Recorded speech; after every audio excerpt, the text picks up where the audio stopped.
Bore da a chfarchion o Gymru. Greetings from Wales. I'm delighted to be here to address friends here in Scotland, and from further afield indeed, and to contribute briefly on the important theme of Scotland's place in Europe, with a cultural emphasis.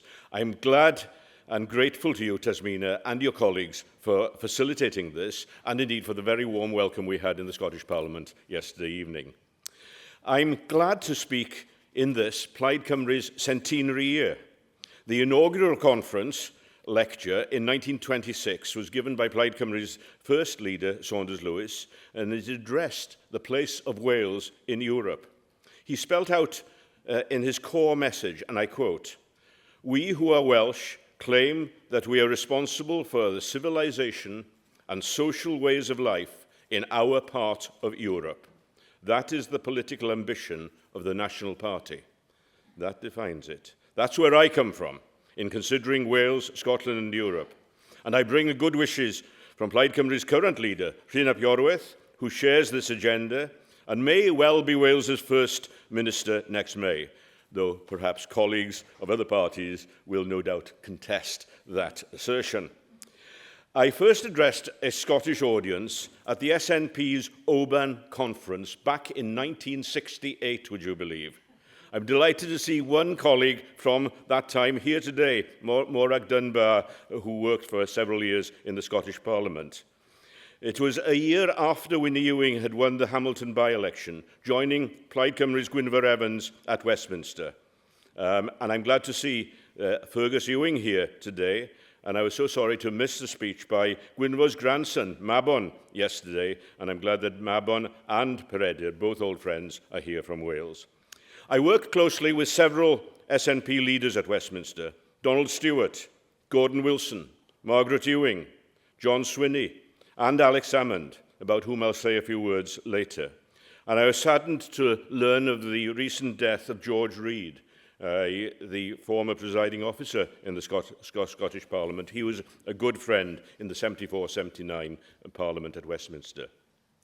Now, although I come here with the political baggage of an ex-party leader, I welcome the opportunity to discuss cross-party the many issues which we have in common, indeed cross-country. I was very grateful to hear Bertie Ahern's contribution earlier, which is so important indeed. I have no doubt that in today's bitter political climate, we have far more in common across party lines than that which divides us, and it behoves us all, as people who value our European cultural identity, to find common ground on which we can build a stable and a coherent future.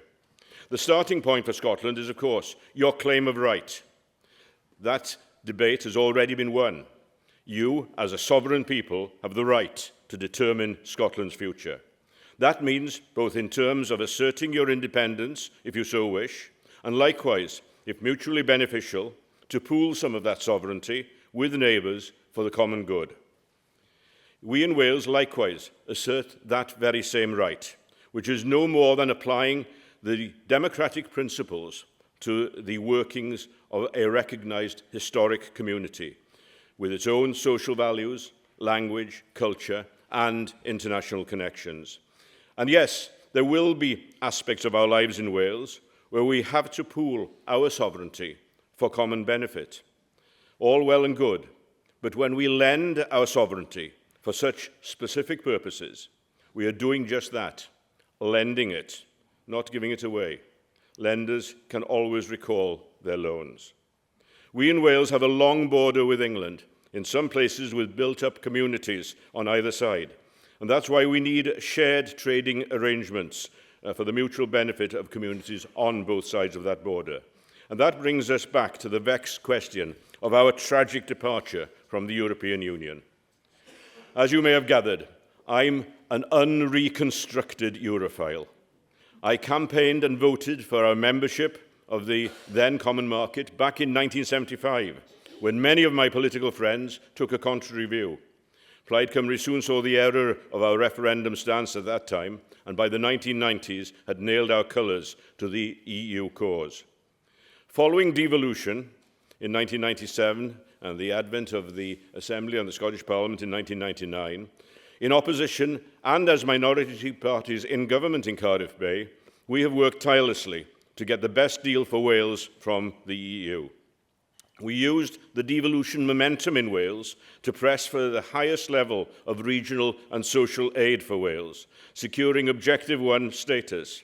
But winning the label doesn't always guarantee delivery. So in March 2000, I led a joint Plaid Cymru SNP team to ask the then EU Regional Commissioner, Michel Barnier, why European structural grants for Wales and Scotland were being paid to the UK Treasury but not being passed on to Wales. And that led to Gordon Brown paying to Cardiff over £400 million that had been withheld by the Treasury in London. That is the sort of benefit devolved government can make. I have no doubt that the EU, in a EU context, was a factor in Wales' second referendum in 2010. You'll remember the first referendum was won by a very narrow majority indeed in 1997. But in 2010, Wales voted with a whopping 2-to-1 majority to turn our assembly into a lawmaking and tax-faring parliament. It was nothing short of a tragedy that Wales voted to leave the EU. Countless thousands in Wales now see the error of their ways, not least amongst the farming community, who now realise that turkeys don't vote for Christmas. Today, there is a pressing need to re-establish a free trade agreement with the EU. I would prefer a full reversal of our departure, but I suspect Westminster, driven by the misconception that you can compromise with Farage and his cronies, they will chicken out of a deal with the EU to enable unfettered trade between the countries of Britain and our continent. Yes, our continent. We in Wales are European, and we're proud of it. Our language and culture are European. Our religious heritage, which underpins our social values, is European. We are just as much a part of Europe as are France or Italy, as are Latvia and Estonia. We are proud to assert those links, those values. We want to be back on board the mainstream of our continent's drive to secure its democratic future and to share in its responsibilities. We have seen where Reform UK is trying to take us, and we in Wales, and I pray you in Scotland, will make a stand for these values, and that we can help our good friends in England escape the narrow, blinkered, inward-looking fate which Reform UK is dragging Westminster towards. If the future of England is in the hands of Reform UK, I want out, but I would prefer that in securing an European alternative to the Farage nightmare, we in Scotland and Wales can help our English neighbours to avoid that fate. Isn't it an irony that Reform UK is shaping up as the vehicle which will demolish Britain as we know it, but without replacing it with a workable partnership between our four nations, and to do so in the wider union of our own continent? Voters in Wales and Scotland next May, be warned.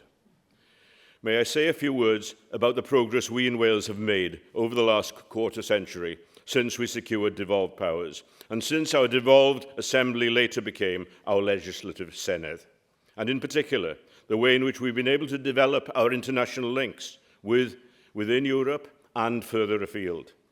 We have made notable progress on the social, cultural and environmental fronts, but the economic context has been more challenging. Our old economy, based on steel, coal and slate, had to be replaced, and we were halfway through doing that, working closely with the European Union and benefiting from European regional and social and structural funds, when the Brexit whistle undermined everything that had been previously done before Brexit. Since leaving the EU, Wales has lost £4 billion to our economy, has lost over £1 billion lost to exports, and £1 billion loss in structural rural funding for Wales from Europe. The promised replacement of European resources by UK funding, surprise, surprise, just hasn't happened. It's as if we have built half a bridge to our economic destiny. But as we all know, half a bridge is worse than useless. It's a path to nowhere, in a very literal sense, it leads you into deep water. Furthermore, many energy and transport projects have been frustrated because Westminster and Whitehall have insisted on keeping control over those key levers. And even worse, when the Welsh Government sensibly planned to use departmental annual underspends on coherent capital projects such as schools and hospitals, the Treasury in London, in Whitehall, actually did a cash grab, repatriating hundreds of millions of pounds carefully saved by the Welsh Government in Cardiff Bay. Wales's adequate funding depends on the Barnett formula. Now, Barnett may work for Scotland, but it's been a disaster for Wales, as even Michael Forsyth has acknowledged. But the blame for our economic paralysis doesn't attach solely to London. The crazy step taken by Wales's First Minister, Rhodri Morgan, in the Labour-Liberal government of 2004, to scrap the successful Welsh Development Agency, incredibly with all-party acquiescence, was the worst decision since devolution. An incoming Plaid-led government next May will re-establish a new arm's-length body to get the Welsh economy moving again, hopefully. Today, such economic initiatives to enable young Welsh people to see and secure their future within Wales is the most pressing challenge for the next Senedd. Progress on social issues, however, has been more positive. Many initiatives, some copied around these islands, were launched by successive Welsh governments. Whether we're looking at smoke-free taverns and restaurants, charges for plastic bags, deemed consent for organ transplants, or, more controversially, locally applied 20-mile-per-hour speed limits, such initiatives came from Cardiff Bay. The most ambitious initiative was our Future Generations legislation, whereby each government measure is assessed in terms of future-proofing, avoiding policy steps that leave future generations to pick up the bill.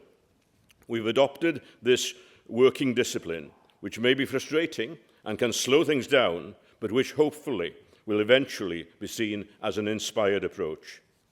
The cultural dimension is a major responsibility of our devolved government. International cultural initiatives, such as those during the 2019 Rugby World Cup in Japan, have developed links with ongoing economic and social benefit. This year is the Wales Japan year, with Theatre Cymru working with the Ainu community in Japan, Hijinks Theatre linking with their learning disability community in Japan, and Only Boys Allowed Choir working to raise Wales's choral profile in Japan. Westminster often seems to regard soft power as a tool to reinforce government policy. We're not talking about power, a Westminster mega hang-up, but rather about values and building relationships. Wales's Qatar initiatives during the Soccer World Cup exemplified this. The Welsh approach is about values and creating ongoing relationships, not about power. If we can use such collaborative links to open business pathways in Japan, in Korea, or even China, we create a framework of mutual benefit. Devolved Wales has spawned numerous successful initiatives to link cultural and social relations between Wales and other communities around the world. And such cultural diplomacy applies wherever possible to civic society and to individuals rather than to governments, and as such relates more to values rather than political agendas.